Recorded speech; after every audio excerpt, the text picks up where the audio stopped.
The birth of a new religion.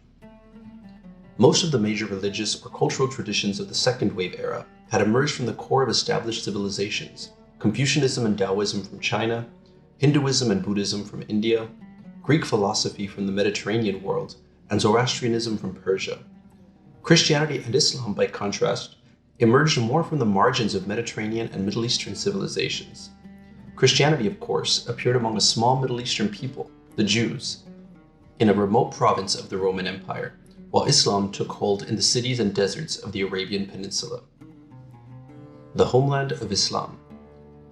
The central region of the Arabian Peninsula had long been inhabited by nomadic Arabs known as Bedouins, who herded their sheep and camels in seasonal migrations.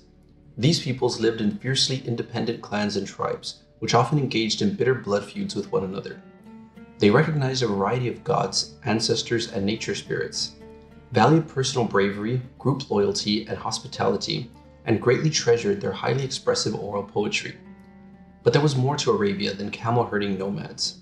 In scattered oases, the highlands of Yemen, and interior mountain communities, sedentary village-based agriculture was practiced. And in the northern and southern regions of Arabia, small kingdoms had flourished in earlier times.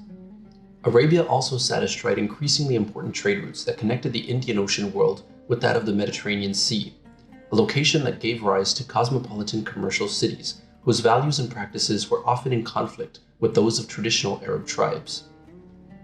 One of those cities, Mecca, came to occupy a distinctive role in Arabia. Though somewhat off the major long-distance trade routes, Mecca was the site of the Kaaba, the most prominent religious shrine in Arabia, which housed representations of some 360 deities and was the destination for many pilgrims.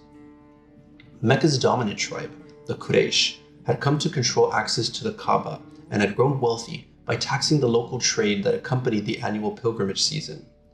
By the 6th century, Mecca was home to people from various tribes and clans, as well as an assortment of individual outlaws, exiles, refugees, and foreign merchants, but much of its growing wealth was concentrated in the hands of a few ruling Quraysh families. Furthermore, Arabia was located on the periphery of two established and rival civilizations of that time: the Byzantine Empire, heir to the Roman world, and the Sassanid Empire, heir to the imperial traditions of Persia. This location, coupled with long-distance trade, ensured some familiarity with the larger world, particularly in the cities and settled farming regions of the peninsula.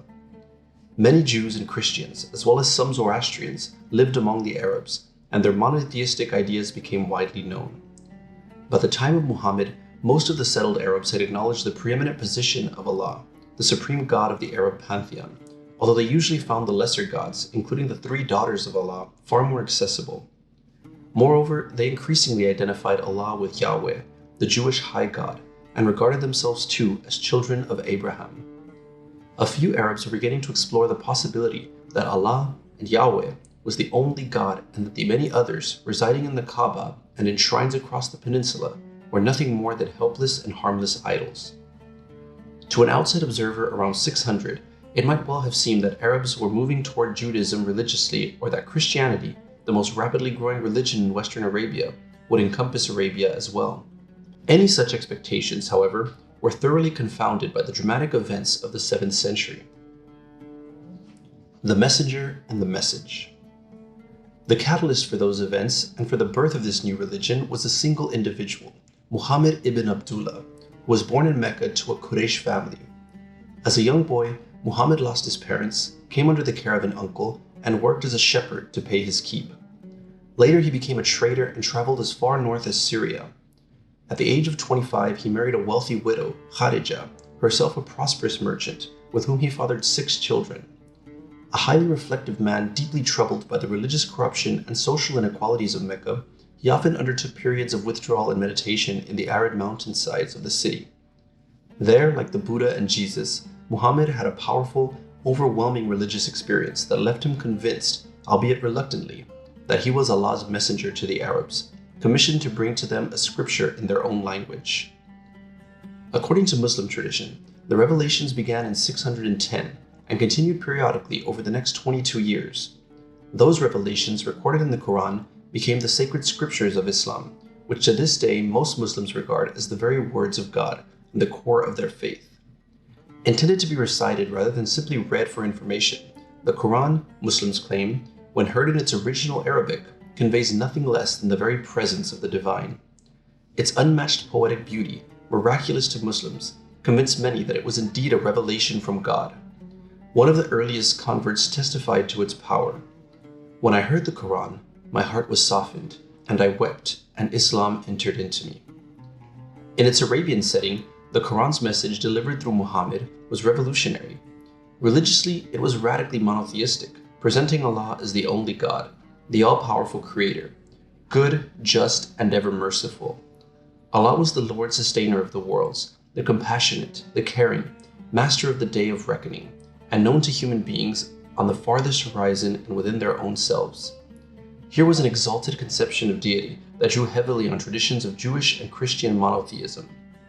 As the messenger of God, Muhammad presented himself in the line of earlier prophets, Abraham, Moses, Jesus, and many others. He was the last, the seal of the prophets, bearing God's final revelation to humankind. It was not so much a call to a new faith as an invitation to return to the old and pure religion of Abraham, from which Jews, Christians, and Arabs alike had deviated. Jews had wrongly conceived of themselves as a uniquely chosen people. Christians had made their prophet into a god, and Arabs had become wildly polytheistic. To all of this, the message of the Quran was a corrective. Submission to Allah, Muslim means one who submits, was the primary obligation of believers and the means of achieving a God-conscious life in this world and a place in paradise after death. According to the Quran, however, submission was not merely an individual or spiritual act, for it involved the creation of a whole new society. Over and again, the Quran denounced the prevailing social practices of an increasingly prosperous Mecca.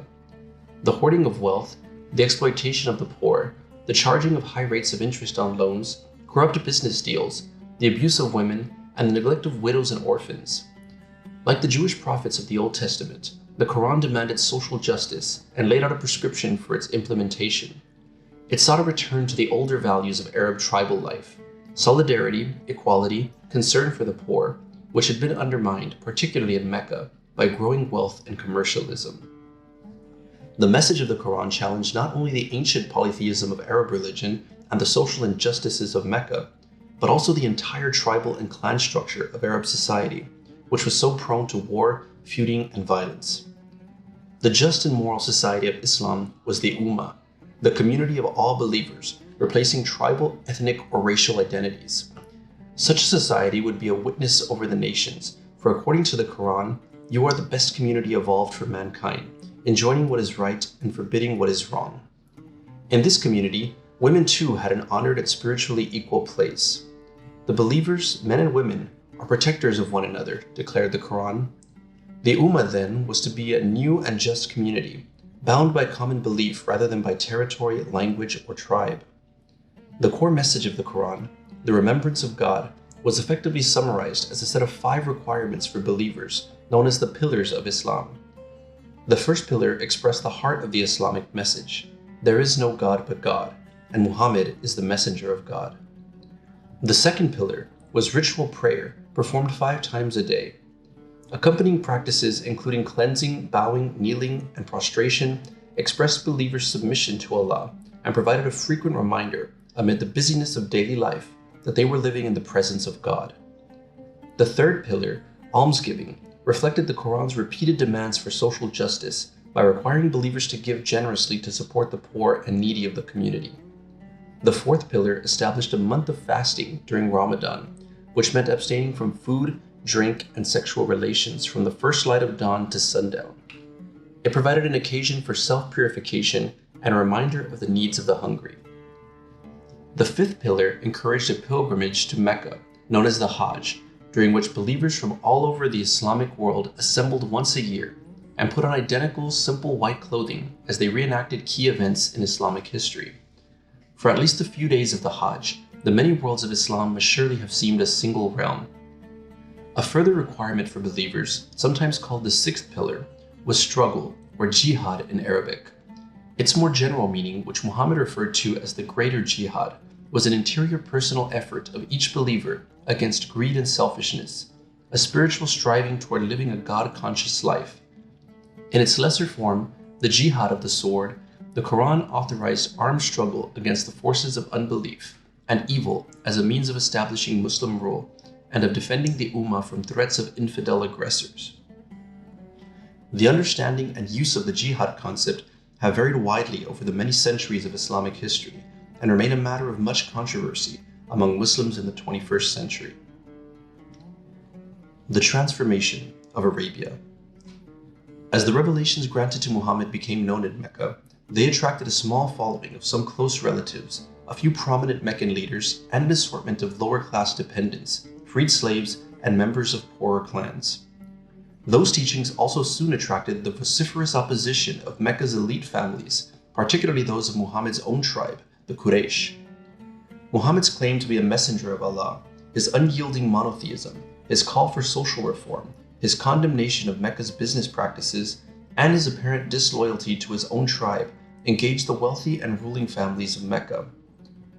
So great had this opposition become that in 622, Muhammad and his small band of followers immigrated to the more welcoming town of Yathrib, soon to be called Medina, the city of the Prophet. This agricultural settlement of mixed Arab and Jewish populations had invited Muhammad to serve as an arbitrator of their intractable conflicts.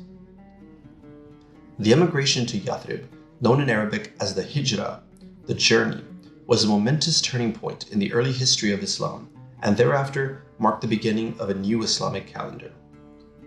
The new community, or Ummah, that took shape in Medina was a kind of super tribe, but very different from the traditional tribes of Arab society. Membership was a matter of belief rather than birth, allowing the community to expand rapidly. Furthermore, all authority, both political and religious, was concentrated in the hands of Muhammad, who proceeded to introduce radical changes. Usury was outlawed, tax-free marketplaces were established, and a mandatory payment to support the poor was imposed. In Medina, Muhammad not only began to create a new society, but also declared his movement's independence from its earlier affiliation with Judaism. In the early years, he had anticipated a warm response from Jews and Christians based on a common monotheism and prophetic tradition, and had directed his followers to pray facing Jerusalem. But when some Jewish groups allied with his enemies, Muhammad acted harshly to suppress them, exiling some and enslaving or killing others. This was not, however, a general suppression of Jews, since others among them remained loyal to Muhammad's new state. But the Prophet now redirected his followers' prayer toward Mecca, essentially declaring Islam an Arab religion, though one with a universal message. From its base in Medina, the Islamic community rapidly extended its reach throughout Arabia. Early military successes against Muhammad's Meccan opponents convinced other Arab tribes that the Muslim and their gods were on the rise, and they sought to negotiate alliances with the new power. Growing numbers converted. The religious appeal of the new faith, its promise of material gain, the end of incessant warfare among feuding tribes, periodic military actions skillfully led by Muhammad, and the Prophet's willingness to enter into marriage alliances with leading tribes, all of this contributed to the consolidation of Islamic control throughout Arabia. In 630, Muhammad triumphantly and peacefully entered Mecca itself, purging the Kaaba of its idols and declaring it a shrine to the one God, Allah. By the time Muhammad died in 632, most of Arabia had come under the control of this new Islamic state, and many had embraced the new faith. Thus, the birth of Islam differed sharply from that of Christianity. Jesus' teachings about giving to Caesar what is Caesar's and to God what is God's reflected the minority and subordinate status of the Jews within the Roman Empire. Early Christians found themselves periodically persecuted by Roman authorities for more than 3 centuries, requiring them to work out of some means of dealing with an often hostile state. The answer lay in the development of a separate church hierarchy and the concept of 2 coexisting authorities, one religious and one political, an arrangement that persisted even after the state became Christian. The young Islamic community, by contrast, constituted a state, and soon a huge empire at the very beginning of its history. Muhammad was not only a religious figure, but also, unlike Jesus or the Buddha, a political and military leader able to implement his vision of an ideal Islamic society. Nor did Islam give rise to a separate religious organization, although tension between religious and political goals frequently generated conflict. No professional clergy mediating between God and humankind emerged within Islam. Teachers, religious scholars, prayer leaders, and judges within an Islamic legal system did not have the religious role that priests held within Christianity. No distinction between religious law and civil law, so important in the Christian world, existed within the realm of Islam. One law, known as the Sharia, regulated every aspect of life. The Sharia, literally a path to water, which is the source of life, evolved over the several centuries following the birth of this new religion and found expression in a number of separate schools of Islamic legal practice. In little more than 20 years, a profound transformation had occurred in the Arabian Peninsula. What would subsequently become a new religion had been born, though it was one with roots in earlier Jewish, Christian, and Zoroastrian traditions. A new and vigorous state had emerged, bringing peace to the warring tribes of Arabia. Within that state, a distinctive society had begun to take shape, one that served ever after as a model for Islamic communities everywhere. In his farewell sermon, Muhammad described the outlines of this community. All mankind is from Adam and Eve. An Arab has no superiority over a non-Arab, nor a non-Arab has any superiority over an Arab. Also, a white has no superiority over a black, nor a black has any superiority over a white, except by piety and good action. Learn that every Muslim is a brother to every Muslim, and that the Muslims constitute one brotherhood.